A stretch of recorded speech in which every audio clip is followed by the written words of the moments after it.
बस कुछ ही देर में प्रधानमंत्री नरेंद्र मोदी मन की बात के जरिए देश को संबोधित करेंगे। 42वां संस्करण है मन की बात का आज, जिसकी शुरुआत बस कुछ ही देर में होने वाली है।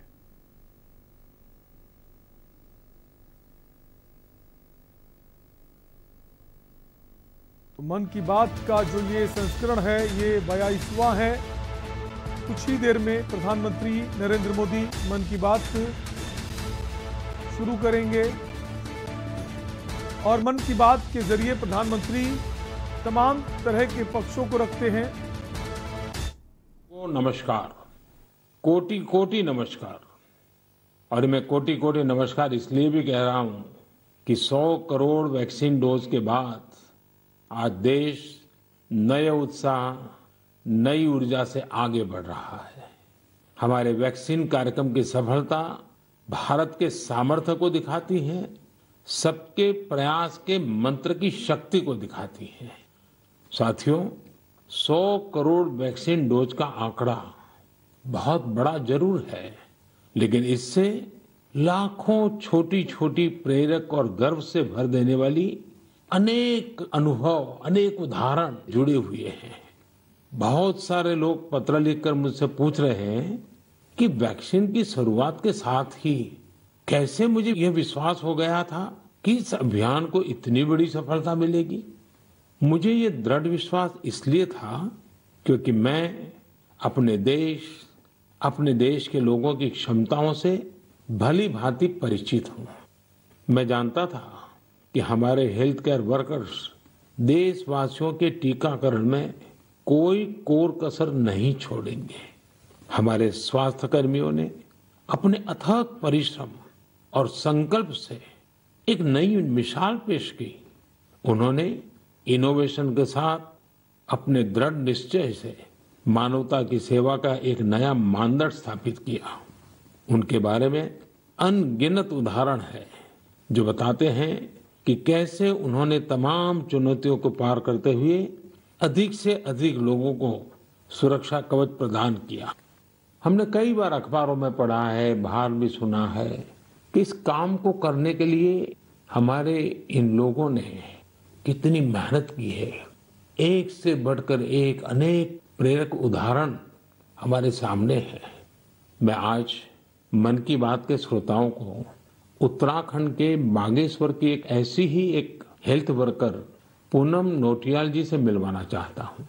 साथियों, ये बागेश्वर उत्तराखंड की उस धरती से है जिस उत्तराखंड ने 100% पहला डोज लगाने का काम पूरा कर दिया है। उत्तराखंड सरकार भी इसके लिए अभिनंदन की अधिकारी है, क्योंकि बहुत दुर्गम क्षेत्र है, कठिन क्षेत्र है।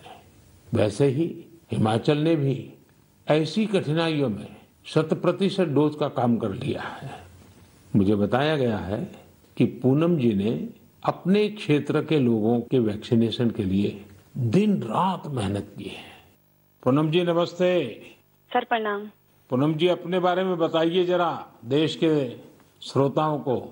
सर मैं पूनम नौटियाल हूँ। सर मैं उत्तराखंड के बागेश्वर डिस्ट्रिक्ट में चामी कोराली सेंटर में कार्यरत हूँ। सर मैं एक एएनएम हूँ। पूनम जी, मेरा सौभाग्य है, मुझे बागेश्वर आने का अवसर मिला था। वो एक प्रकार से तीर्थ क्षेत्र रहा है, तो वहाँ पुरातन मंदिर वगैरह भी मैं बहुत प्रभावित हुआ था। उस सदियों पहले कैसे लोगों ने काम किया होगा। हाँ जी सर। पूनम जी, क्या आपने अपने क्षेत्र के सभी लोगों का वैक्सीनेशन करवा लिया है? हाँ जी सर, सभी लोगों का हो चुका है। आपको किसी प्रकार की दिक्कत का भी सामना करना पड़ा क्या? हाँ जी सर। सर हम लोग जैसे बारिश होती थी वहाँ पे और रोड ब्लॉक हो जाती थी सर, नदी पार करके गए हैं सर हम लोग ना।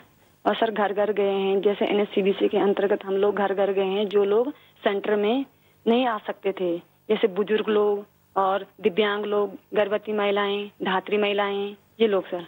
लेकिन वहाँ तो पहाड़ों पर घर भी बहुत दूर दूर होते हैं जी। तो एक दिन में कितना कर पाते थे आप? सर किलोमीटर के हिसाब 10 किलोमीटर, कभी 8 किलोमीटर। खैर, ये जो तराई में रहने वाले लोग हैं उनको ये समझ नहीं आएगा कि 8-10 किलोमीटर क्या होता है। मुझे मालूम है पहाड़ के 8-10 किलोमीटर मतलब पूरा दिन चला जाता है। हाँ जी। लेकिन एक दिन में क्योंकि ये बड़ा मेहनत का काम है और वैक्सीनेशन का सारा सामान उठा करके जाना, आपके साथ कोई सहायक रहते थे कि नहीं? हाँ जी, टीम मेंबर हम लोग 5 लोग रहते थे ना। हाँ। तो उसमें डॉक्टर हो गए, फिर एएनएम हो गई, फार्मासिस्ट हो गए, आशा हो गई और डाटा एंट्री ऑपरेटर हो गए। अच्छा, वो डाटा एंट्री वहाँ कनेक्टिविटी मिल जाती थी या फिर बागेश्वर आने के बाद करते थे? सर कहीं कहीं मिल जाती, कहीं कहीं बागेश्वर आने के बाद करते थे हम लोग। अच्छा, मुझे बताया गया है पूनम जी कि आपने आउट ऑफ द वे जाकर लोगों का टीका लगवाया। ये क्या कल्पना आई आपके मन में, विचार कैसे आए और कैसे किया आपने? हम लोगों ने पूरी टीम ने संकल्प लिया था कि हम लोग एक भी व्यक्ति छूटना नहीं चाहिए, हमारे देश से कोरोना बीमारी दूर भागनी चाहिए। मैंने और आशा ने मिलकर प्रत्येक व्यक्ति के हम लोगों ने गांव वाइज ड्यू लिस्ट बनाई, फिर उसके हिसाब से जो लोग सेंटर में आए उनको सेंटर में लगाया, फिर हम लोग घर घर गए हैं सर। फिर उसके बाद जो लोग छूटे हुए थे, जो लोग नहीं आ पाते सेंटर में। अच्छा, लोगों को समझाना पड़ता था? हाँ जी, समझाया। हाँ जी। लोगों का उत्साह है अभी भी वैक्सीन लेने का? हाँ जी सर, हाँ जी। अब तो सर लोग समझ गए हैं। फर्स्ट में बहुत दिक्कत हुई हम लोगों को समझाना पड़ता था कि ये जो वैक्सीन है सुरक्षित है और असरदार है। हम लोग भी लगा चुके हैं तो हम लोग तो ठीक हैं, आपके सामने हैं, और हमारे स्टाफ ने सबने लगा लिया है तो हम लोग ठीक हैं। कहीं पर वैक्सीन लगने के बाद किसी की शिकायत आई बाद में? नहीं सर, ऐसा नहीं हुआ। कुछ नहीं हुआ जी। सबको संतोष था? हाँ जी। कि ठीक हो गया? हाँ जी। चलिए, आपने बहुत बड़ा काम किया है और मैं जानता हूँ ये पूरा क्षेत्र कितना कठिन है, और पैदल चलना, पहाड़ों पे, एक पहाड़ पे जाओ फिर नीचे उतरो फिर दूसरे पहाड़ पे जाओ, घर भी दूर दूर, उसके बावजूद भी आपने इतना बढ़िया काम किया है। धन्यवाद सर, मेरे सौभाग्य सर आपसे बात हुई मेरी। आप जैसे लाखों हेल्थ वर्कर्स ने, उनके परिश्रम की वजह से ही भारत 100 करोड़ वैक्सीन डोज का पड़ाव पार कर सका है।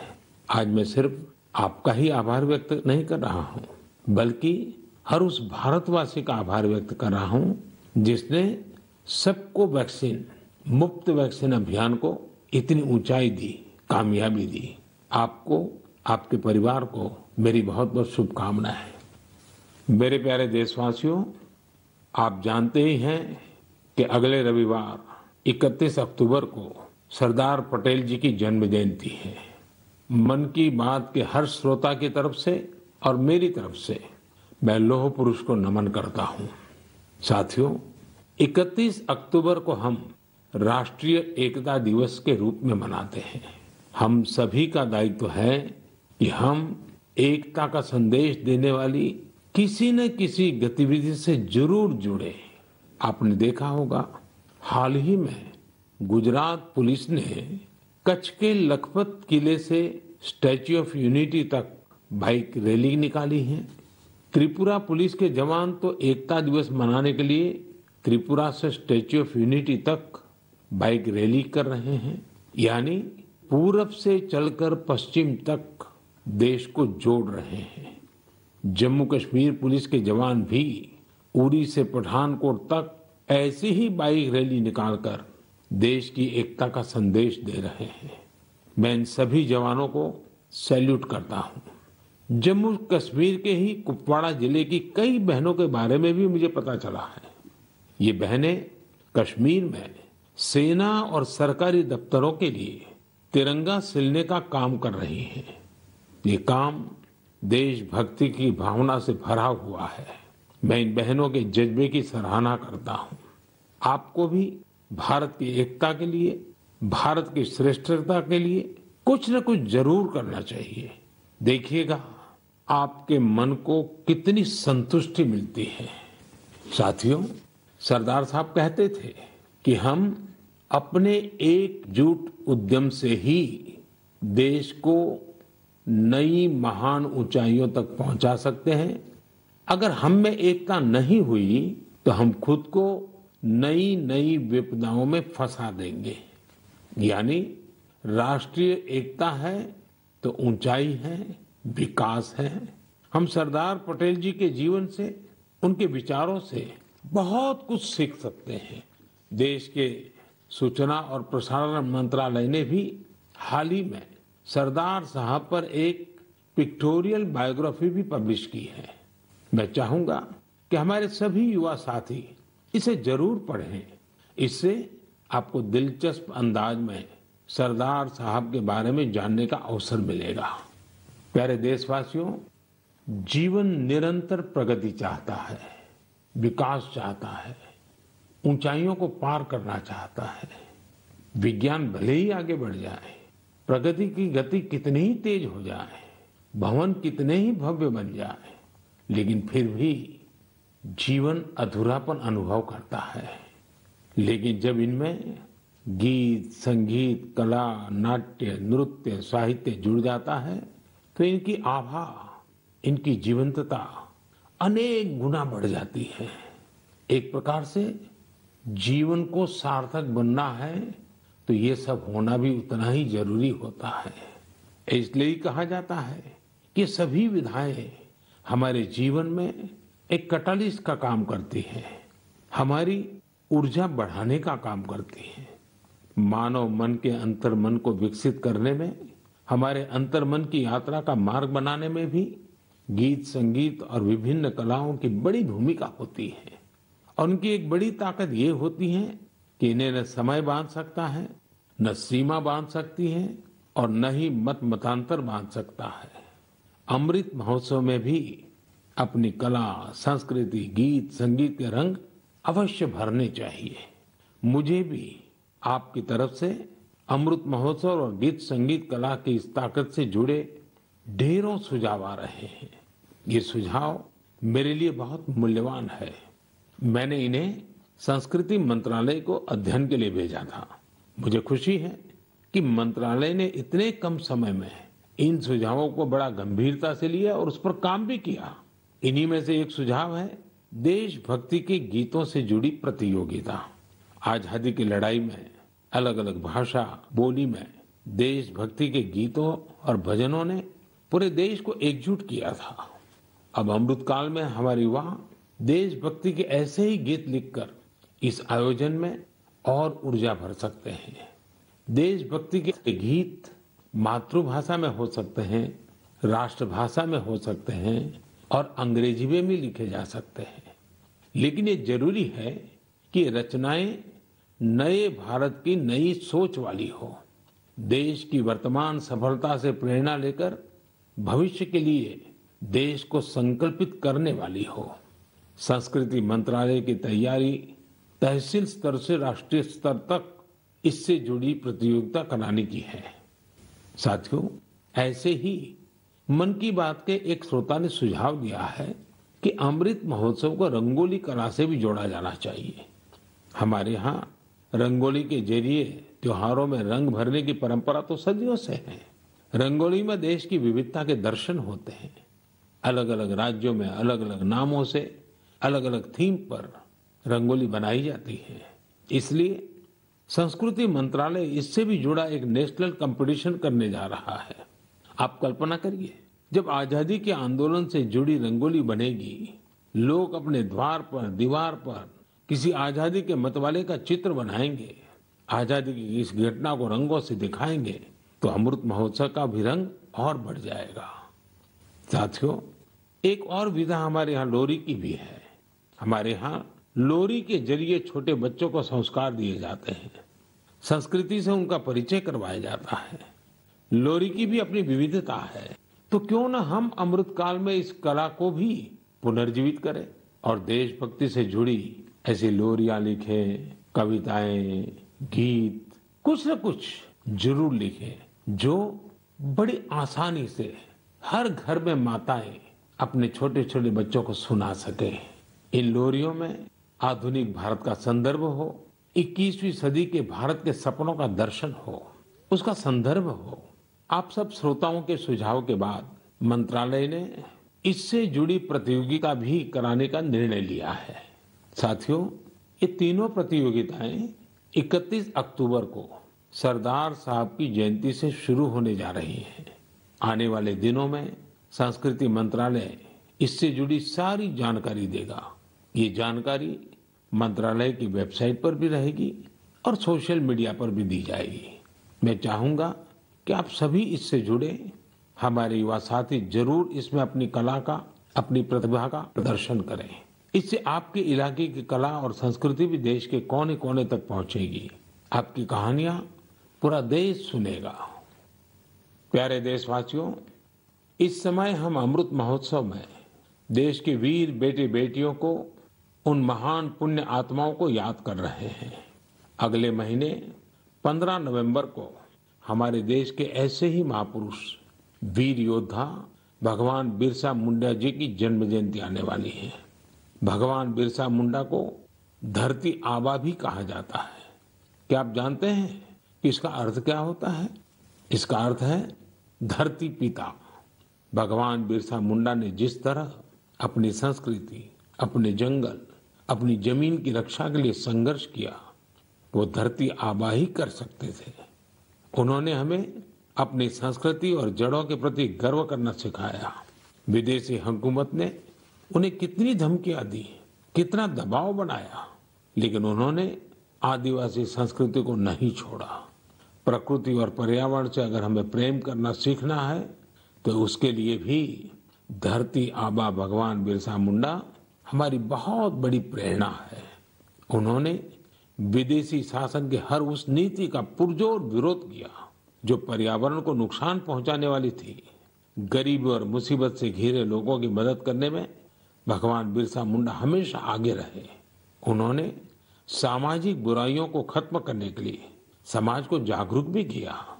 उल गुलान आंदोलन में उनके नेतृत्व को भला कौन भूल सकता है। इस आंदोलन ने अंग्रेजों को झकझोर कर रख दिया था, जिसके बाद अंग्रेजों ने भगवान बिरसा मुंडा पर बहुत बड़ा इनाम रखा था। ब्रिटिश हुकूमत ने उन्हें जेल में डाला। उन्हें इस कदर प्रताड़ित किया गया कि 25 साल से भी कम उम्र में वो हमें छोड़ गए। वो हमें छोड़कर गए, लेकिन केवल शरीर से। जनमानस में तो भगवान बिरसा मुंडा हमेशा हमेशा के लिए रचे बसे हुए हैं। लोगों के लिए उनका जीवन एक प्रेरणा शक्ति बना हुआ है। आज भी उनके साहस और वीरता से भरे लोकगीत और कहानियां भारत के मध्य इलाके में बेहद लोकप्रिय हैं। मैं धरती आबा बिरसा मुंडा को नमन करता हूं और युवाओं से आग्रह करता हूं कि उनके बारे में और पढ़ें। भारत के स्वतंत्रता संग्राम में हमारे आदिवासी समूह के विशिष्ट योगदान के बारे में आप जितना जानेंगे उतनी ही गौरव की अनुभूति होगी। मेरे प्यारे देशवासियों, आज 24 अक्टूबर को यूएन डे यानी संयुक्त राष्ट्र दिवस मनाया जाता है। ये वो दिन है जब संयुक्त राष्ट्र का गठन हुआ था। संयुक्त राष्ट्र की स्थापना के समय से ही भारत इससे जुड़ा रहा है।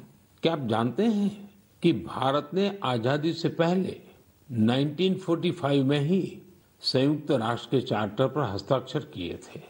संयुक्त राष्ट्र से जुड़ा एक अनोखा पहलू ये है कि संयुक्त राष्ट्र का प्रभाव और उसकी शक्ति बढ़ाने में भारत की नारी शक्ति ने बड़ी भूमिका निभाई है।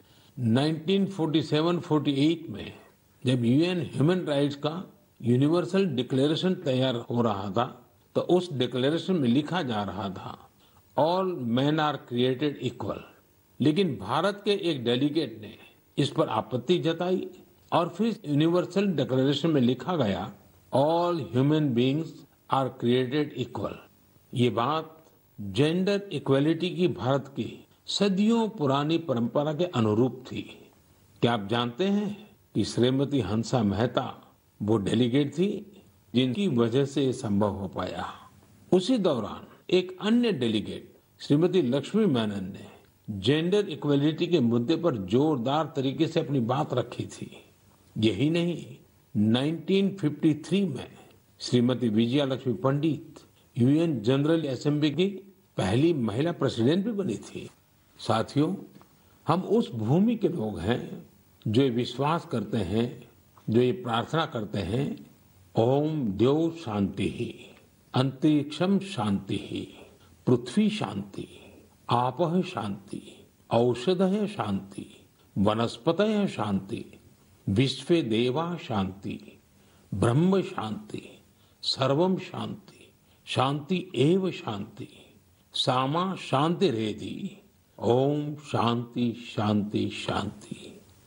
भारत ने सदैव विश्व शांति के लिए काम किया है। हमें इस बात का गर्व है कि भारत 1950 के दशक से लगातार संयुक्त राष्ट्र शांति मिशन का हिस्सा रहा है। गरीबी हटाने, क्लाइमेट चेंज और श्रमिकों से संबंधित मुद्दों के समाधान में भी भारत अग्रणी भूमिका निभा रहा है। इसके अलावा योग और आयुष को लोकप्रिय बनाने के लिए भारत WHO यानी वर्ल्ड हेल्थ ऑर्गेनाइजेशन के साथ मिलकर काम कर रहा है। मार्च 2021 में WHO ने घोषणा की थी कि भारत में पारंपरिक चिकित्सा के लिए एक ग्लोबल सेंटर स्थापित किया जाएगा। साथियों, संयुक्त राष्ट्र के बारे में बात करते हुए आज मुझे अटल जी के शब्द भी याद आ रहे हैं। 1977 में उन्होंने संयुक्त राष्ट्र को हिंदी में संबोधित कर इतिहास रच दिया था। आज मैं मन की बात के श्रोताओं को अटल जी के उस संबोधन का एक अंश सुनाना चाहता हूं। सुनिए अटल जी की ओजस्वी आवाज। यहां मैं राष्ट्रों की सत्ता और महत्ता के बारे में नहीं सोच रहा हूं। आम आदमी की प्रतिष्ठा और प्रगति मेरे लिए कहीं अधिक महत्व रखती है। अंततः हमारी सफलताएं और असफलताएं केवल एक ही मापदंड से नापी जानी चाहिए कि क्या हम पूरे मानव समाज, वस्तुतः हर नर, नारी और बालक के लिए न्याय और गरिमा की आश्वस्ति देने में प्रयत्नशील हैं। साथियों, अटल जी की ये बातें हमें आज भी दिशा दिखाती हैं। इस धरती को एक बेहतर और सुरक्षित प्लेनेट बनाने में भारत का योगदान विश्व भर के लिए बहुत बड़ी प्रेरणा है। मेरे प्यारे देशवासियों, अभी कुछ दिन पहले ही 21 अक्टूबर को हमने पुलिस स्मृति दिवस मनाया है। पुलिस के जिन साथियों ने देश सेवा में अपने प्राण न्यौछावर किए हैं, इस दिन हम उन्हें विशेष तौर पर याद करते हैं। मैं आज अपने इन पुलिस कर्मियों के साथ ही उनके परिवारों को भी याद करना चाहूंगा। परिवार के सहयोग और त्याग के बिना पुलिस जैसी कठिन सेवा बहुत मुश्किल है। पुलिस सेवा से जुड़ी एक और बात जो मैं मन की बात के श्रोताओं को बताना चाहता हूं। पहले धारणा बन गई थी कि सेना और पुलिस जैसी सेवा केवल पुरुषों के लिए ही होती है, लेकिन आज ऐसा नहीं है। Bureau of police research and development के आंकड़े बताते हैं कि पिछले कुछ वर्षों में महिला पुलिस कर्मियों की संख्या डबल हो गई है, दोगुनी हो गई है। 2014 में जहां इनकी संख्या 1,05,000 के करीब थी, वहीं 2020 तक इसमें 2 गुने से भी ज्यादा की बढ़ोतरी हुई है और ये संख्या अब 2,15,000 तक पहुंच गई है। यहां तक कि सेंट्रल आर्म पुलिस फोर्सेस में भी पिछले 7 सालों में महिलाओं की संख्या लगभग दोगुनी हुई है। और मैं केवल संख्या की बात नहीं करता, आज देश की बेटियां कठिन से कठिन ड्यूटी भी पूरी ताकत और हौसले से कर रही हैं। उदाहरण के लिए कई बेटियां अभी सबसे कठिन मानी जाने वाली ट्रेनिंग में से एक स्पेशलाइज्ड जंगल वॉरफेयर कमांडोज की ट्रेनिंग ले रही हैं। ये हमारी कोबरा बटालियन का हिस्सा बनेगी। साथियों, आज हम एयरपोर्ट जाते हैं, मेट्रो स्टेशन जाते हैं या सरकारी दफ्तरों को देखते हैं, CISF की जांबाज महिलाएं हर संवेदनशील जगह की सुरक्षा करते दिखाई देती हैं। इसका सबसे सकारात्मक असर हमारे पुलिस बल के साथ साथ समाज के मनोबल पर भी पड़ रहा है। महिला सुरक्षा कर्मियों की मौजूदगी से लोगों में, विशेषकर महिलाओं में सहज ही एक विश्वास पैदा होता है। वे उनसे स्वाभाविक रूप से खुद को जुड़ा महसूस करती हैं। महिलाओं की संवेदनशीलता की वजह से भी लोग उन पर ज्यादा भरोसा करते हैं। हमारी ये महिला पुलिसकर्मी देश की लाखों और बेटियों के लिए भी रोल मॉडल बन रही है। मैं महिला पुलिसकर्मियों से अनुरोध करना चाहूंगा कि वे स्कूलों के खुलने के बाद अपने क्षेत्रों के स्कूलों में विजिट करें, वहां बच्चियों से बात करें। मुझे विश्वास है कि इस बातचीत से हमारी नई पीढ़ी को एक नई दिशा मिलेगी। यही नहीं, इससे पुलिस पर जनता का विश्वास भी बढ़ेगा। मैं आशा करता हूं कि आगे और भी ज्यादा संख्या में महिलाएं पुलिस सेवा में शामिल होगी, हमारे देश की न्यू एज पुलिसिंग को लीड करेगी। मेरे प्यारे देशवासियों, बीते कुछ वर्षों में हमारे देश में आधुनिक टेक्नोलॉजी का इस्तेमाल जिस तेजी से बढ़ रहा है, उस पर अक्सर मुझे मन की बात के श्रोता अपनी बातें लिखते रहते हैं। आज मैं ऐसे ही एक विषय की चर्चा आपसे करना चाहता हूं, जो हमारे देश, विशेषकर हमारे युवाओं और छोटे छोटे बच्चों तक की कल्पनाओं में छाया हुआ है। ये विषय है ड्रोन का, ड्रोन टेक्नोलॉजी का। कुछ साल पहले तक जब कहीं ड्रोन का नाम आता था तो लोगों के मन में पहला भाव क्या आता था? सेना का, हथियारों का, युद्ध का। तो आप सुन रहे थे प्रधानमंत्री नरेंद्र मोदी के मन की बात, जो आज 22वां संस्करण है इसका। रुकेंगे एक ब्रेक के लिए, जल्द लौटेंगे।